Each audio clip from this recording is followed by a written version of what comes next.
یعنی ایک چھوٹا بچہ گھر سے افطاری لایا کرتا تھا، دیر سے آیا اور آپ کوئی اور کھانا کھا بھی نہیں سکتے تھے، کچھ پرہیزی سا کھانا آپ کو کھانا تھا، تو غصہ بہت زیادہ تھا، تو ایک تھپڑ رسید کر دیا اس بچے کو۔ پھر خیال آیا اوہو پتہ نہیں پیچھے سے نہ کسی شخص نے اس کو دیر سے بھیجا ہو، فرمایا ڈھونڈ کے لاؤ نا۔ اور سردی کی رات تھی، بچہ کہیں چھپ کے سو گیا، سحری تک تلاش جاری رہی، صبح کے وقت آیا۔ اعلیٰ حضرت رحمت اللہ تعالی علیہ کو لوگوں نے دیکھا کہ اتنا بڑا امام، 1000 کتب کا مصنف اور صدر الشریعہ اور صدر الافاضل اور اتنے بڑے لوگوں کا شیخ، وہ بچہ جس کا باپ بھی اس گھر میں ملازم ہے، مریدوں شاگردوں کے بیچ گھٹنوں کے بل بیٹھ کے اس چھوٹے سے بچے کے سامنے ہاتھ باندھ کے کہا بوڑھا ہو گیا ہوں، غلطی ہو گئی ہے، معاف کر دو، مجھے معاف کر دو۔ جب لوگوں نے اللہ کے حضور سرخرو ہونا ہو پھر لوگوں کے رویے اور ہوتے، معاف کر دو، بھول گیا تھا۔ اس بچے نے کہا حضور وہ تو میری غلطی تھی، رستے میں مجھے دیر ہو گئی، گھر والوں نے تو وقت پہ بھیجا تھا۔ فرمایا بیٹا پھر بھی تو مجھے معاف کر دے۔ اس نے کہا جیسے آپ کہتے ہیں میں نے کیا۔ کہنے لگے تو نابالغ ہے، معاف کرنے کا بھی اختیار نہیں رکھتا۔ پھر اس کا ہاتھ پکڑ کے کہا مجھ سے بدلہ لے، پھر اس کو کھانے کو کچھ دیا، پھر لوگوں سے کہنے لگے گواہ رہنا، میں نے اس بچے کو راضی کیا۔ صبح قیامت اگر اس کے بارے میں سوال ہوا تو تم سب کو گواہ رہنا چاہیے کہ یہ مسئلہ میں نے حل کر دیا، کہ انسان پر اس کے ماحول کا بہت زیادہ اثر ہوتا ہے۔ لوگوں کا خیال ہوتا ہے، دعویٰ ہوتا ہے کہ میں کسی کی بات پر کان نہیں دھرتا، مجھ پر کسی کا اثر نہیں ہوتا، حالانکہ ایسا ہوتا نہیں۔ انسان جن کے ساتھ اٹھتا بیٹھتا ہے، بات چیت کرتا ہے، وقت گزارتا ہے، ان لوگوں کی شخصیات کا، ان کے نظریات کا، ان کے افکار کا، ان کے خیالات کا بہرحال اثر ہوتا ہے۔ اللہ تبارک و تعالیٰ نے قرآن مجید میں اسی لیے ارشاد فرمایا کہ تم نہ جب صحبت اختیار کرو، سنگت اختیار کرو تو سچے لوگوں کی اختیار کرو۔ یا ایھا الذین آمنوا اتقوا اللہ وکونوا مع الصادقین، اے ایمان والو اللہ سے ڈرو، سچوں کی سنگت اختیار کرو۔ ہمارے ہاں جتنے بھی لوگ بگڑتے ہیں، نظریاتی بگاڑ کا شکار ہوتے ہیں، رافضیت، تفضیلیت، خارجیت، اور بھی دنیا میں جتنے باطل نظریات کے حامل لوگ ہوتے ہیں، آپ کبھی ان کو ٹٹول کے دیکھیں تو کسی نہ کسی برے آدمی کی صحبت میں پہلے بیٹھتے ہیں، اس کے ساتھ تعلق بنتا ہے، دوستی ہوتی ہے، کچھ نہ کچھ اس کی باتوں کا اثر ان کی شخصیت پر نظر آنے لگتا ہے۔ یہ اتنا اہم، اتنا بنیادی اور اتنا ضروری مسئلہ ہے کہ نبی کریم صلی اللہ تعالی علیہ وسلم نے فرمایا ہے کہ انسان اپنے دوست کے دین پر ہوتا ہے۔ انسان اپنے دوست کے دین پر ہوتا ہے، سوچ کے دوست بنایا کرو۔ امام غزالی رحمت اللہ علیہ ایک مقام پہ فرماتے ہیں کہ ہماری اولادیں، ہمارے بچے بغیر دوستوں کے نہیں رہ سکتے۔ کہیں نہ کہیں انہوں نے اٹھنا بیٹھنا ہے، کہیں نہ کہیں دکھ سکھ کے لیے انہوں نے تعلق بنانا ہے۔ فرماتے اس طرح کرو کہ انہیں سچے دوست خود تلاش کر کے دے دو، اچھے لوگوں کی سنگت اور صحبت ان کو میسر آئے۔ یہ جو ایک مسلسل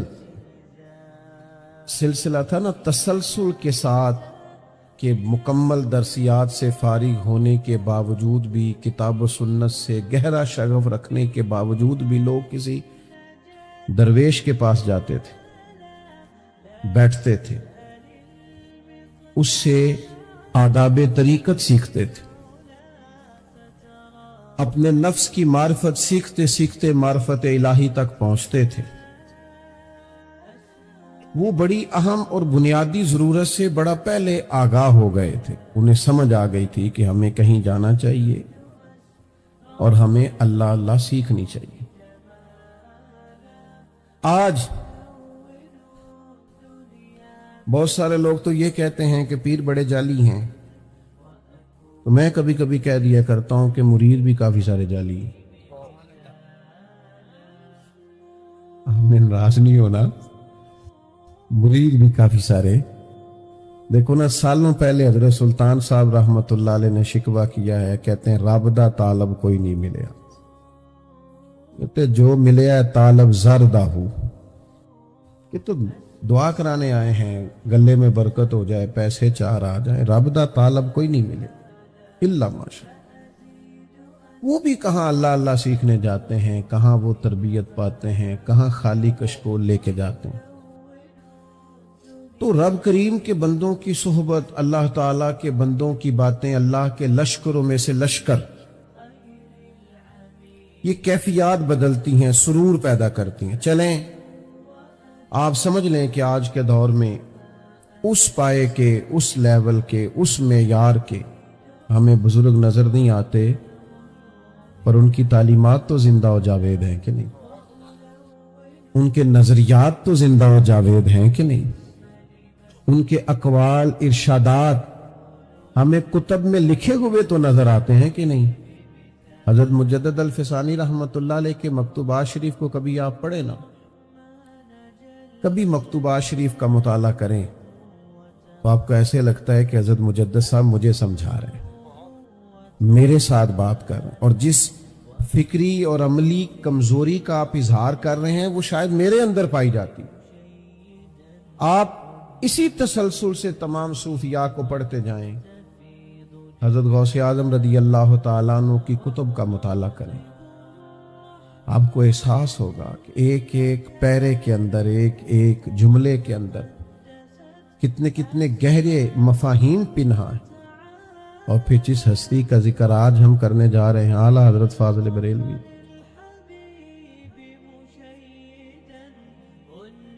کچھ لوگ نا بیچارے ساری زندگی فیصلہ ہی نہیں کر پاتے کہ ہم کیا ہیں۔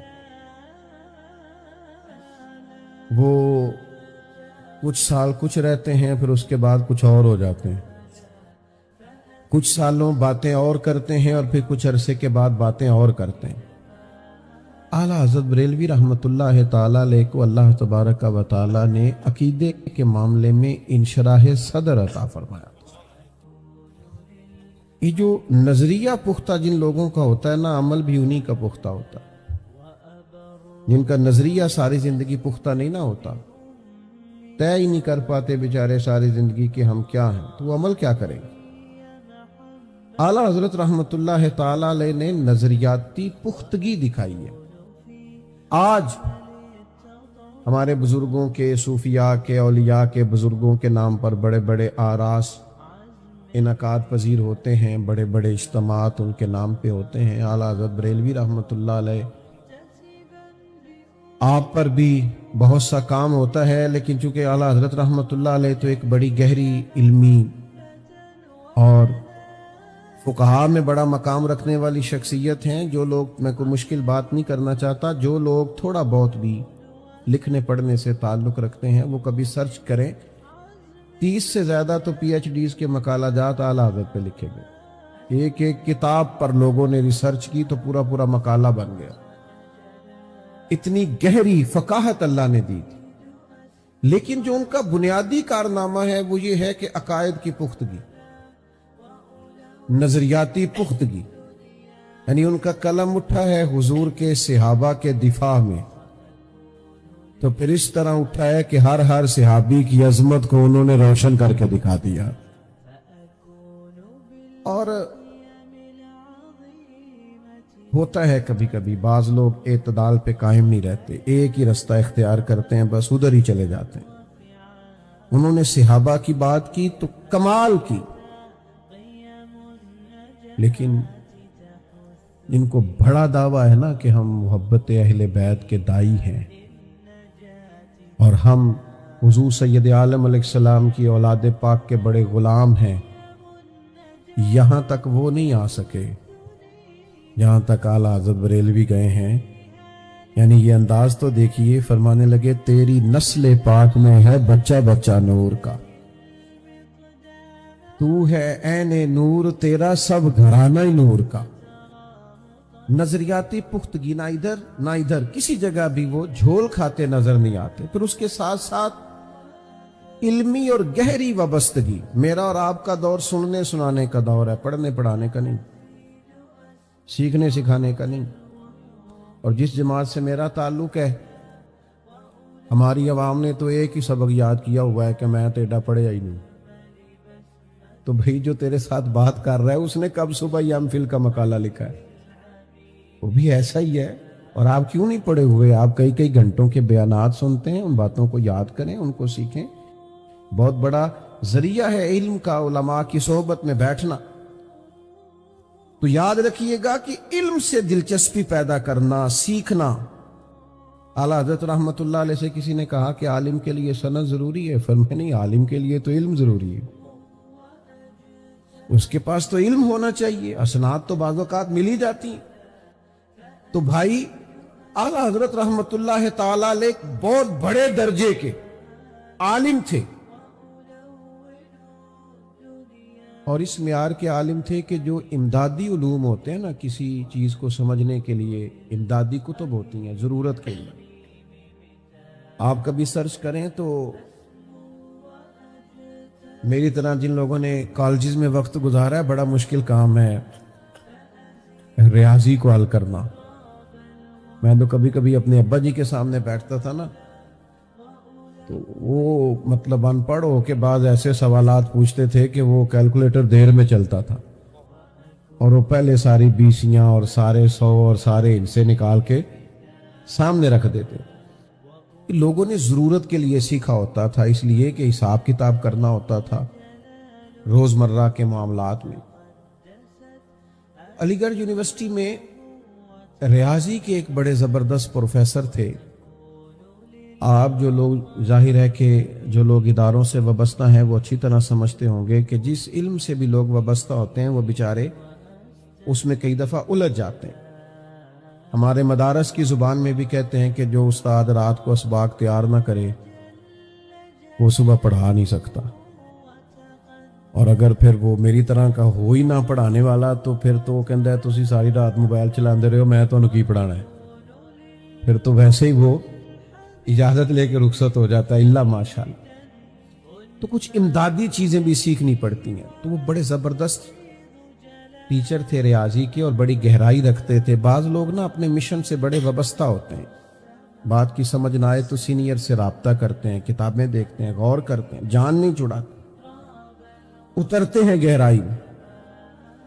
تو بڑے زبردست ان کا ذوق تھا ریاضی کے حوالے سے۔ تو ایک مسئلہ حل نہیں ہو رہا تھا، تو پوری علی گڑھ یونیورسٹی میں شور ہو گیا کہ سر کا ریاضی کا مسئلہ نہیں حل ہو رہا۔ آپ کے کلیگ تھے یونیورسٹی میں پروفیسر صاحب کے، جو اعلیٰ حضرت بریلوی کے شاگرد بھی تھے اور خلیفہ بھی تھے، سید سلیمان اشرف بیاری۔ انہوں نے پروفیسر صاحب سے کہا کہ ایک دفعہ میرے ساتھ بریلی شریف بھی چلیں، اعلیٰ حضرت سے پوچھ لیتے ہیں، شاید مسئلہ حل ہو جائے۔ تو مولوی کو لوگ پڑھا لکھا ماننے کو تیار نہیں ہوتے، یہ بڑی مصیبت ہے۔ کہتے ہیں مولانا آپ کی تعلیم کتنی؟ کہتے ہیں میں نے درس نظامی پڑھا۔ کہتے ہیں وہ تو ٹھیک ہے، تعلیم کی نہیں۔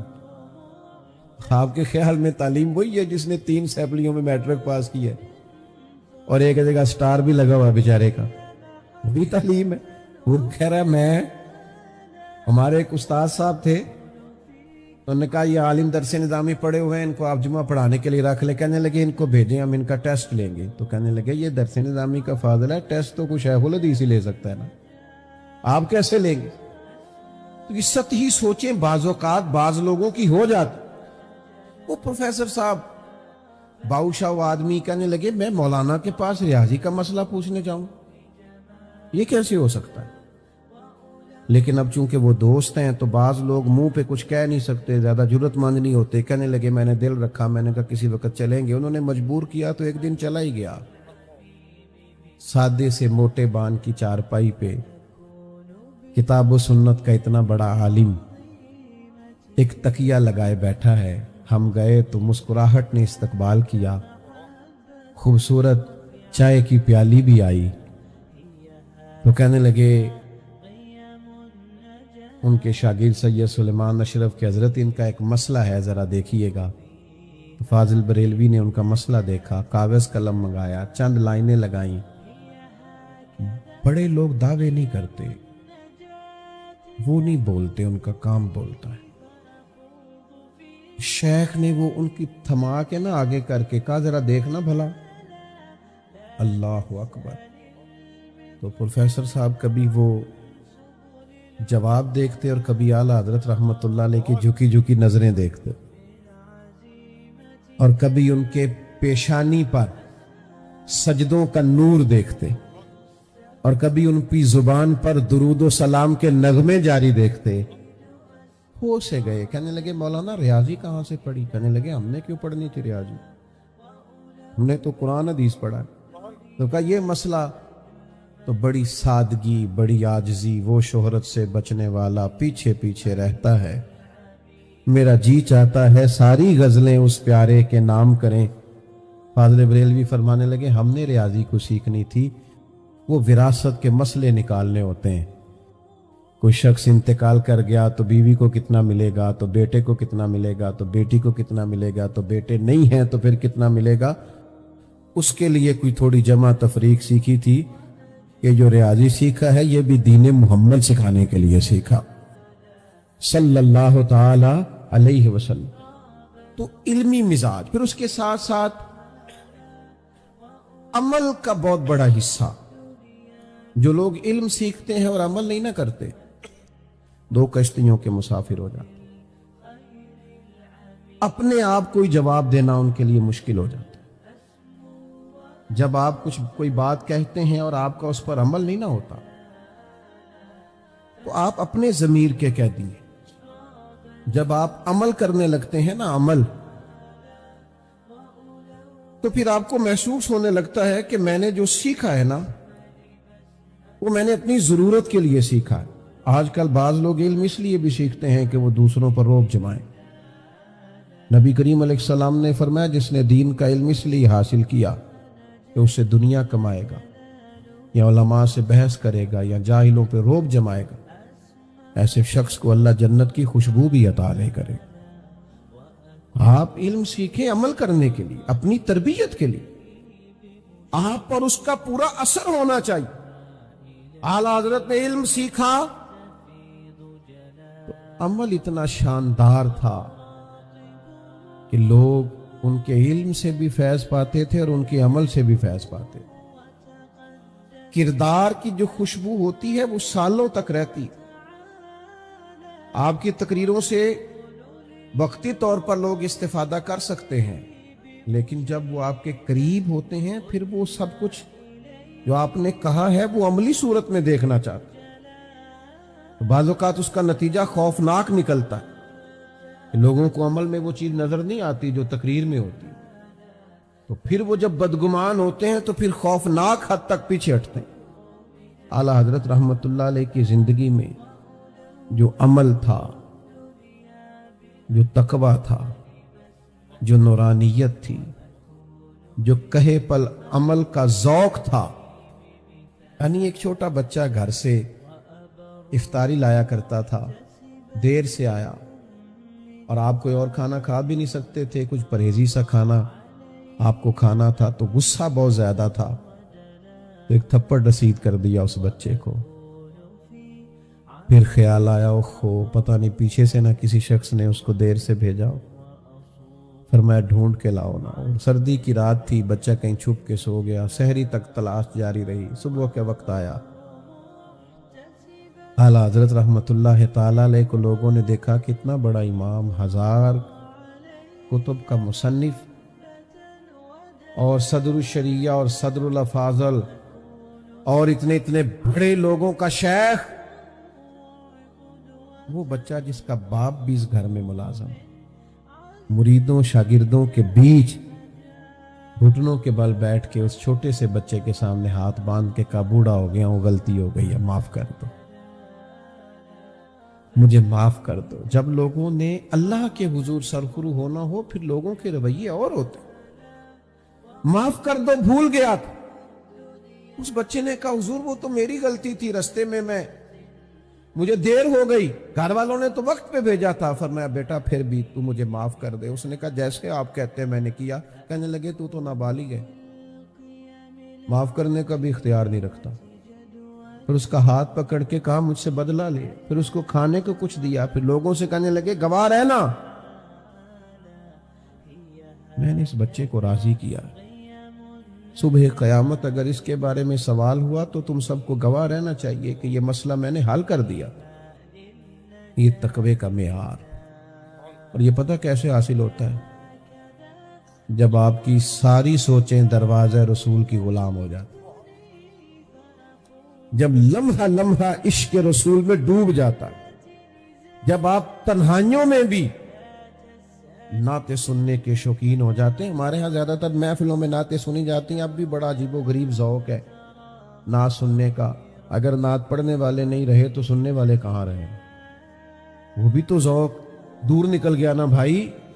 اعلیٰ حضرت رحمت اللہ علیہ کا کمال یہ تھا کہ وہ جو خاص ذوق ہے نا حضور کے ساتھ محبت کا، یہ انداز دیکھیے، شعر دیکھیے، کہتے میں خانہ زاد کہنا ہوں، صورت لکھی ہوئی بندوں کنیزوں میں میرے مادر پدر کی ہے، میں خانہ زاد کون۔ یہ خانہ زاد کون پتہ کس کو کہتے ہیں؟ وہ جو خاندانی غلام نہیں ہوتے کسی گھر کے، کہ میرا دادا بھی غلام تھا، نانا بھی غلام تھا، ماں بھی کنیزہ تھی اور دادی بھی کنیزہ تھی۔ کہتے ہیں یا رسول اللہ میں آپ کا خاندانی غلام ہوں، میرے باپ دادا غلام چلے آ رہے آپ کے، اور صورت لکھی ہوئی بندوں کنیزوں میں میرے مادر پدر کی ہے۔ حضور ہمیں نام نہیں بتانے پڑتے، ہماری تو نسلوں کی شکلوں سے بھی آپ واقف ہیں کہ یہ ہمارے خاندانی غلام۔ اعلیٰ حضرت رحمت اللہ علیہ کا اصل کمال عشق رسالت مآب، حضور کی محبت۔